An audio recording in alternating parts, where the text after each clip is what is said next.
안녕하세요, 메탄박입니다. 메탄박과 단도박을 하고 싶으신 분들은 좋아요와 구독 부탁드립니다. 도박을 하면 주변인 10명이 피해를 본다. 네, 도박은 문제가 뭐냐면은 도박을 한다고 해서 나만 문제가 되는 게 아니라 그 주변 사람들한테도 큰 문제를 끼쳐요. 되게 악영향을 끼치는 정말 안 좋은 행위예요. 10명이 피해를 본다. 네, 먼저 가족들이 있겠죠. 가족들, 나로 인해서 피해를 입는 가족들, 형제. 뭐 피해는 금전적인 문제도 될 수도 있고 정신적으로도 문제가 될 수도 있는 거예요. 막 내가 도박을 하니까 정신적으로 되게 피폐해지고 스트레스를 엄청 받으시겠죠. 그리고 친구들한테도 피해가 가는 거고, 뭐 친구들한테 돈을 빌린다든지, 친구한테 빌린 돈이 커서 그 친구의 삶에 지장이 미치게끔 할 수도 있죠. 좀 심하면은. 그리고 직장 동료들한테도 이제 영향을 미치게 돼요. 특히 이 직장에서 이렇게 금전거래나 이런 거는 도박뿐만이 아니라 다른 문제로 인해서 하셔도 안 되는 문제예요. 하시면 안 되는 문제예요. 같이 계속 얼굴을 맨날 마주 보면서 일을 해야 되는데, 누군가가 내가 돈을 빌려준다든지, 아니면 내가 돈을 누구한테 빌려준다든지, 아니면 돈을 빌려받든지 이러면은 그 돈 때문에 인해서 뭔가 상하관계가 좀 생기는 그런 기분이 들어요. 그러니까 웬만하면 안 하시는 게 좋아요.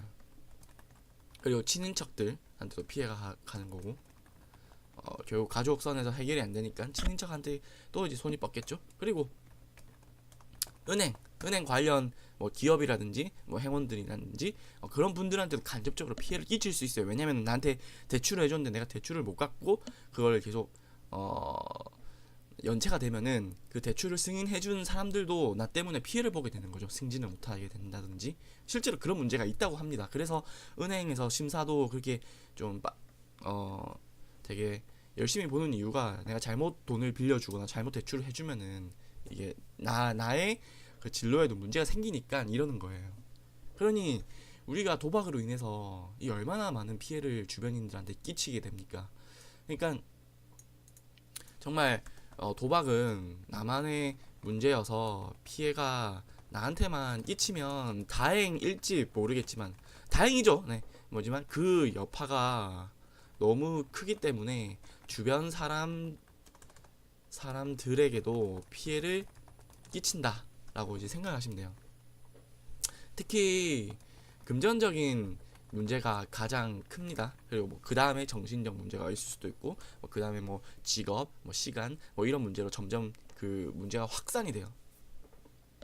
근데 이제 여기서 더 무서운 건, 본인이 해결할 수 있다라는 미친 신념으로 인해 계속해서 큰 피해를 끼치거나, 계속해서 큰 피해를 끼친다는 거는 계속해서 아까 그 저 주변인 10명한테 계속해서 뭐 돈을 뭐 뜯어낸다든지 계속 괴롭히는 거예요. 좀 더 계속 빌려달라 하면서. 아니면 빌려놓고 안 갚아가지고 그 사람들이 더 피해를 더 이렇게 끼치는, 그 사람들도 되게 사정이 안 좋은데 도박 중독자의 거짓말로 인해서 돈을 줬는데 당연히 돈을 받을 줄 알았는데 도박 중독자가 돈을 안 갚았어. 그럼 그것도 계속 꼬이는 거죠. 문제가 주변 사람들한테도 진짜 피해를 끼치는 거예요. 어,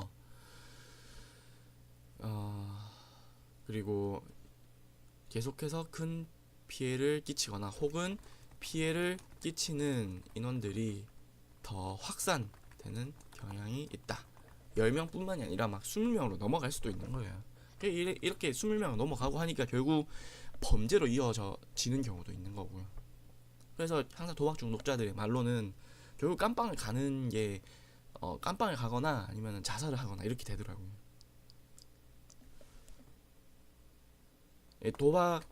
이거는 도박 중독에 빠지면은 약간 그 착한 사람들도 되게 이기주의적이 되는 것 같아요. 이기주의.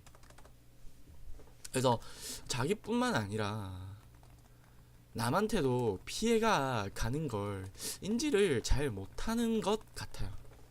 그러니 계속 돈을 빌려달라 하고, 그 나로 인해 피해를 입는 사람들에 대한 생각을 못하는 것 같아요.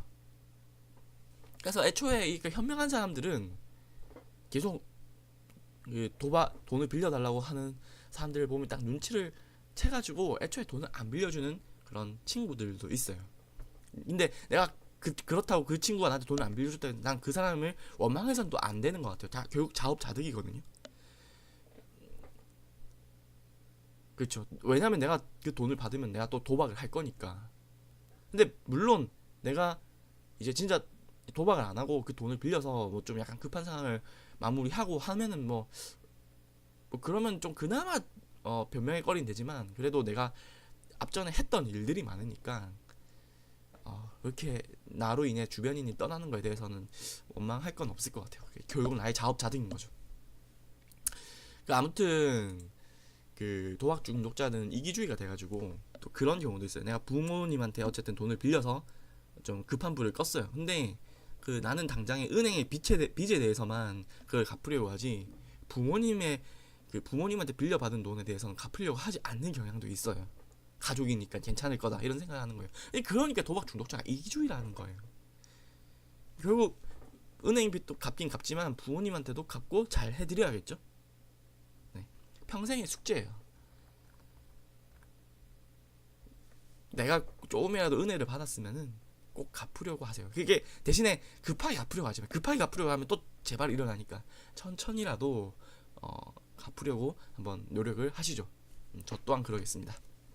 아무튼 도박을 하면 나만 죽는 게 아니라 주변 사람들도 같이 죽는다. 그러니 결론은 뭐다? 단도하자. 네. 이렇게 도박의 피해가 정말 어마무시합니다. 네. 메탄박과 단도박을 하고 싶으신 분들은 좋아요와 구독 부탁드립니다.